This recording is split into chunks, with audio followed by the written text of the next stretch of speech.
start by asking Copilot to analyze the data and give you 3 key trends. Within seconds, you've got what you need. But you want to drill in. You ask Copilot to follow up question about one of the trends. Copilot creates a new sheet, helping you better understand what's going on with this customer. You ask Copilot to visualize what contributed to the decline in sales growth this period. Copilot adds a little color to make the problem jump off the page. Now you want to dig deeper and ask a follow-up question.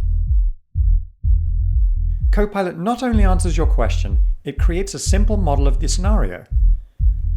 And even asks if you want to learn more about what it did, with a step-by-step breakdown. Finally, you can ask it to create a graph of your projected model. Copilot turned a sea of data into clear insights and actions.